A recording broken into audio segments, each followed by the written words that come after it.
So, story time. You know how it said I would show images or like show footage of me going to the Zodiac Chamber? Well, I decided, you know what, might as well make a part 2 to the Dark Pit thing. So honestly, next time we were not going to do the seafloor palace. In fact, we were going to check out the other areas. So right here we have this area where Dark Pit is presumably at. That seems to be an altar up ahead. Go there. You got it. Alright. And people say I don't edit my videos. But also, we can possibly get better rewards. Found you. Finding me's the easy part.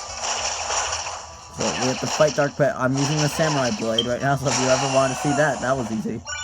Secret chest right here. A Dark Pit stat. Wow, what are the odds? It's okay. He couldn't have gone far. We need to stay after him. I'm sensing that he's in an open area. Oh crap. Oh well.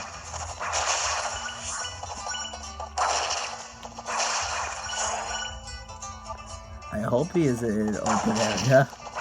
So yeah, that was the altar. You know what? You might as well watch me play while I'm on my way to see if he's in the other area. Which, by the way, the other area is... So where's all this food always coming from? I thought you might want a little snack. Plus, it's fun leaving surprises for you. Oh, thanks. You're always looking out for me. Nothing works up an appetite like dodging enemy fire. Yeah, nothing does. Hoping he's in here.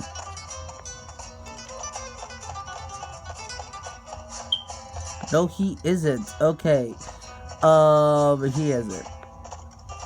But this is where the Zodiac Chamber would be if he wasn't here. So it looks like we're not going to be able to do this. So, I'll cut ahead to another attempt of this chapter. Jeez Louise. And here we go, the final area. Alright, now you can see it full of monsters, of course. I see this nose dude. I don't know, I'm just gonna call him Mr. Nose Pass, you know, the nose Pokemon. Anyway, he's going this way, which means Pit, or Dark Pit, is actually heading into this area. But there's Mr. Elephant again.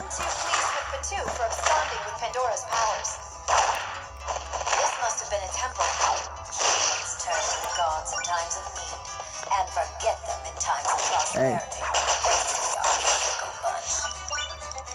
Well, we got some dialogue. Alright, so we walk in here, and... Hey there, Pits. You know I can call you the same thing, right? He's using a club, which means he's gonna pack a punch if he gets melee off. Of course, since I'm using the samurai blade, I can stop him.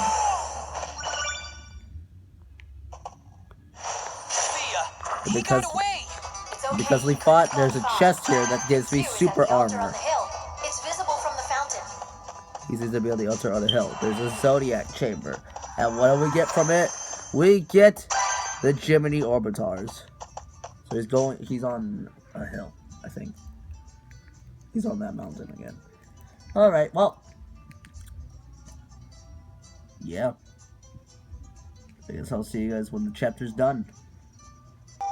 Find the Jiminy Zodiac Chamber and take its treasure. 3 times. It took me 3 tries to beat that. One of them you saw last episode, and then it took me 2 times after. Oh, hey, the laser staff. Yeah. Alright. Now, since we have plenty of time left, I might as well go over probably our last feature besides Together Mode.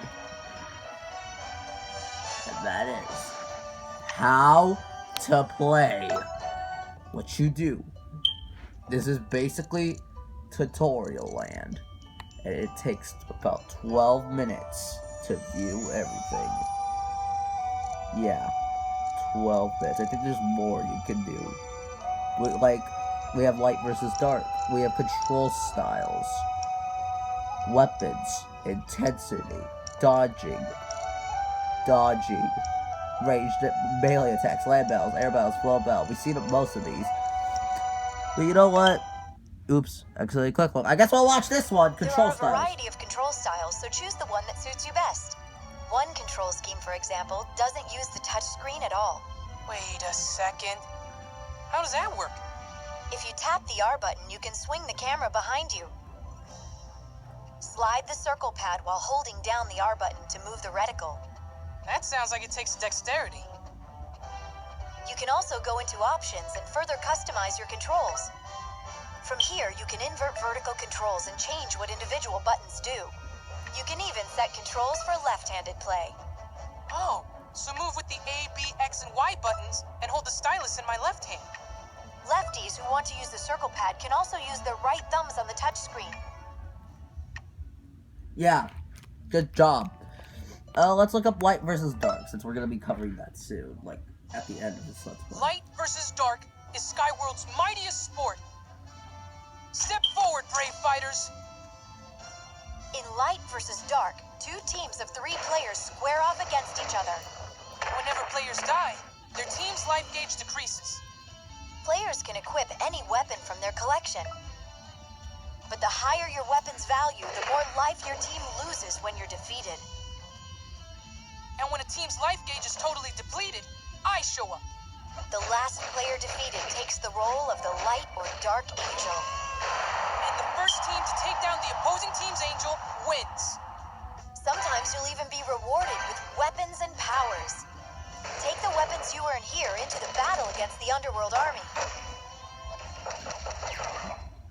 Yeah, you know, since we actually don't have anything else to do, we might as well watch all of these, you know, stuff. There are 9 different types of weapons you can use. When you say types, you mean like blades and staffs, right? Exactly, but even within a given type, there's a huge variety of weapons. So many ways to beat down enemies. It's beautiful. Also, 2 versions of the same weapon will often have different properties. How is that possible? For example, 2 first blades could each have different weapon modifiers. So every weapon can be completely unique. But what do I have to do to get stronger versions of weapons? Well, the first way you already know about, playing on harder difficulties. The second way is weapon fusion. That sounds cool. Weapon fusion is combining 2 weapons to create an entirely different new weapon. Some of the old weapons modifiers will carry over to the new one. There are also the weapon gems you can receive from Street Pass. You can fuse these as well. Using Street Pass to get weapon gems sounds pretty sweet to me. You can even convert unwanted weapons and weapon gems into hearts. You can also always buy weapons from me. The more you spend, the better the weapon. I better start saving hearts now, huh? That would be wise. Yes, everyone! Alright. So we've gone over most of these things, so we're gonna go over intensity. You know, just watch these. Whenever you defeat enemies, you receive hearts. Then I can redeem the hearts with you for weapons, right? Hey, I guess hearts are a lot like money. Well, they both make the world go round. I thought that was love. Anyway, you're probably wondering how you can get even more hearts. Oh my gosh, that's exactly what I was wondering. And you want me to tell you. 2 for 2! Before a battle, add hearts to the Fiend's Cauldron to increase the battle's intensity. Of course, this will make enemies much harder to handle. I don't get it. Why would I spend hearts to make battles harder? Because with greater challenge comes greater reward. You won't earn many hearts if you always play it safe. That's a good life lesson, too. The higher you raise the intensity, the more hearts you can earn. And that's not all. You'll also earn better weapons on higher intensities. What a dilemma. But if you're defeated, hearts will spill out from the Fiend's Cauldron. You'll lose those hearts forever, although the intensity will lower a bit. Oh, I see. So I should try to strike a balance. The more hearts left in the cauldron, the stronger the weapons you've acquired will be. So to get stronger weapons, I have to bet more hearts and avoid spilling them. Of course, you can always lower a chapter's intensity if you're having trouble. Just keep in mind that this also costs hearts. The road to riches is paved with careful choices. So is the road to stronger weapons. Challenge yourself, but don't overdo it. Yeah. Alright. Powers. So there we go. Remember, Pit, you won't be fighting alone out there. You're going to send me a machine gun robot girlfriend? No, I'll be guiding you on your journey. That's manager speak for fighting alone. Anyway, let me explain powers to you. Sounds wicked. You'll notice icons like these in the lower left corner of the touchscreen. Okay. You can use these in battle for different effects. Just tap the icon with the stylus. Cool. Now that's power. I've created a wide array of powers for you, Pit. How do I know which ones to use? You can equip powers when prepping for battle, so try out different configurations. However, you'll have to take into account a power piece's size and shape. Power pieces, huh? Cool. Looks like all that Dr. Mario's about to pay off. Arrange the power pieces as you like, then tap autofill, and I'll fill in the gaps for you. Once you're in a level, you can select and use powers with the plus control pad. So I'll press left or right on the plus control pad to choose a power, and down to use it. Yeah. Huh. I actually didn't know that, because I don't pay attention to this. Let's do dodging. Pit, remember that the best defense is not getting hit at all. Agreed. If I take too much damage, I'm finished. A good basic strategy is to move left and right while facing enemies. I see. It helps me avoid direct attacks. But the best way to avoid attacks is to dodge. When an enemy's attack gets close, quickly flick the circle pad to dash. Ooh, smooth. You can wait until just the last second and then dash out of harm's way. That said, you'll want to use your dodges strategically. What do you mean? Dodging repeatedly without any breaks makes it more difficult to dodge. While we're at it, let's talk about some other techniques. Do a dash around by keeping the reticle fixed on an enemy and dashing left or right. Then I can attack from behind. In air battles, if you don't shoot for a bit, you'll enter a gliding stand. It's harder to hit me, and I'm building up charge shots. If you flick the circle pad left to right, or vice versa, you'll spin and avoid attacks. So I'll lure homing shots at me one way, then fake them out and zoom the other way. Yeah. So yeah, all that Dr. Mario is coming to use. Then we got ranged and melee attacks. You can perform almost all of your attacks using the L button.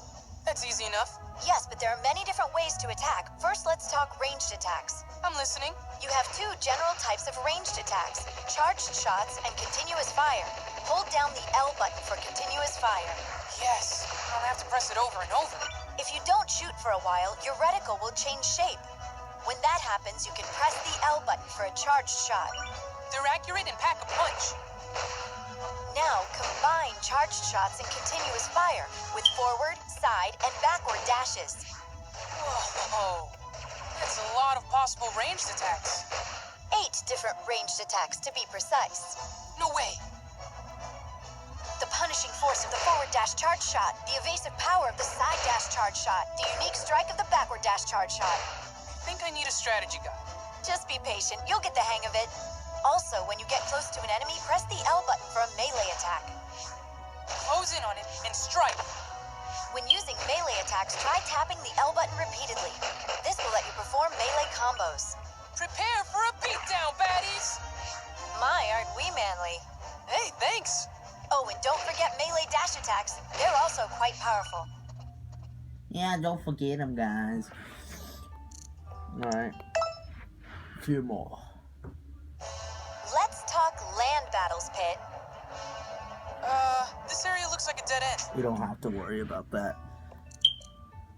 Air battles, flow battle, 3 basic controls, and yeah. That's kind of it, really. So, with that, we have technically covered everything. We've covered everything in solo mode. We've covered Street Pass. We've covered options, AR card battle, how to play, and everything in the vault.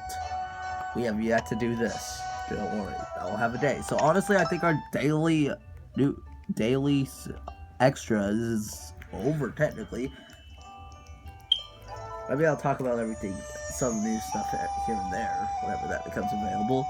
But yeah, next time on Icarus Uprising, now we will do Chapter 7, the C4 Palace. See you guys then.